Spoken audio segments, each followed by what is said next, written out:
Hey everyone, welcome back. Today I'm going to show you how to make a leaderboard system in Roblox Studio. This is really useful if you want to track stuff like kills, coins and points within your game.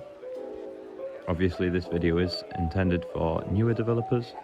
I will try to explain all my code as I go along to try and help you guys out. Right, so let's get started. First, open Roblox Studio and either create or load a project. Once you're in your project, you should see the Explorer window on the right hand side of your screen. It might be in a different place, but if you can see that, that's the main thing. If not, go to the View tab at the top and select the Explorer option in the top left.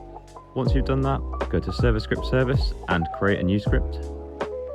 It's important here that you don't create a local script or a client script, whatever you want to call it. You need to create one of the white server scripts. This is the only script we'll need for this tutorial.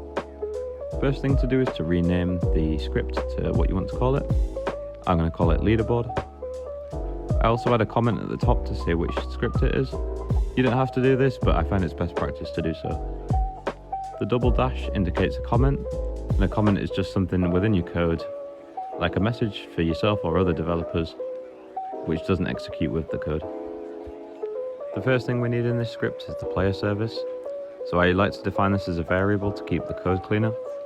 So the local indicates that it's a variable, and we set this to the name of players, and then we use game.getServicePlayers, and this gets the players service and loads it onto the players variable. The next thing we do is use the players added event. This basically means that this code within this block runs every time a player joins the game. We connect this to a function with the input of player. This is just the player that joins the game. So the first thing to do within this block is to create the leaderstats folder.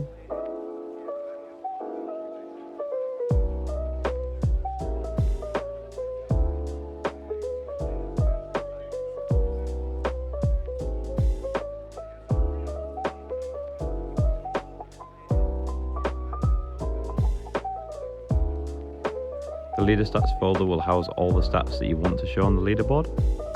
Please note for the naming here, it does have to be leaderstats spelt how I've spelt it, and with the same capitalization. This is just because Roblox uses this to identify what to put on the leaderboard tables. Any values that you do put within this folder will be used on the leaderboard table.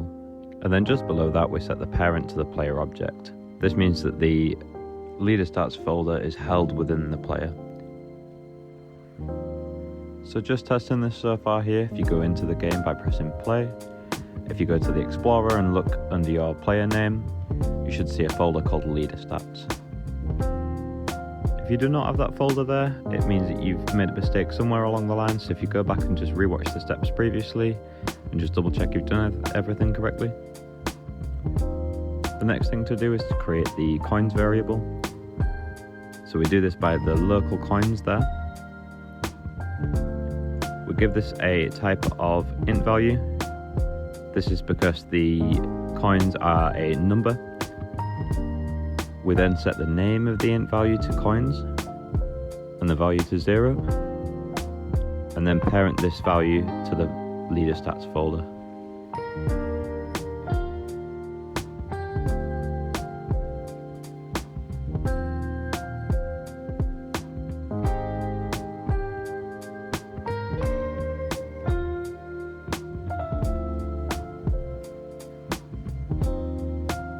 Again, just testing here in the game. So we press play, and then we can see there in the top right that we've got the coins. This can be changed in the Explorer, so if you have a quick test, just to make sure you can change that in the Explorer. This is all the setup you need for a leaderboard, but we are going to move on to a quick example of how you can change these coins. So for the example, we're going to add 10 coins every 5 seconds. So for this, we're going to set up a loop. So the while true loop basically continues all of the time with no endpoint, so it's just a block of code that will continue to repeat itself forever and ever and ever. We then need to set a for loop, which cycles through all of the players. So this loop here basically gets all of the players in the game and executes the code within this block for each player. If you're wondering what the underscore comma bit is, that just means all of the players. And then the get players method just gathers all the players within the game. We then look for and identify the leader stats and the coins within the player.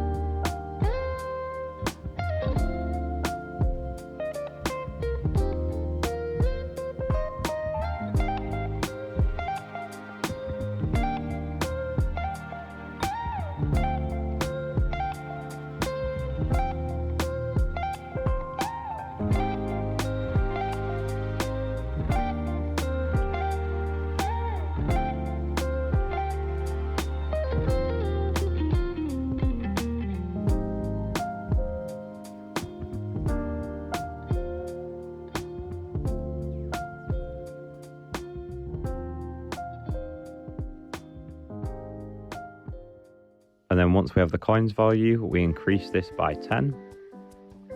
The plus and the equal sign go together, and that means we add 10 to the current value. If you just use the equal sign, it would just set the coins to 10 and wouldn't change. And then the most important thing about this here is we add the weight here. If you did not add the task.weight here, then the game would crash, since it would try to execute this every tick of the game. This code isn't very efficient, but it's just used for an example, so please don't use this in your actual game. And then as you can see whilst we're testing it here, the coins increase by 10 coins every 5 seconds. That's everything for today, so that's the whole leaderboard system setup.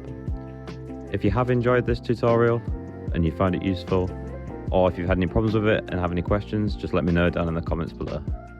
Thank you, and I'll see you in the next one.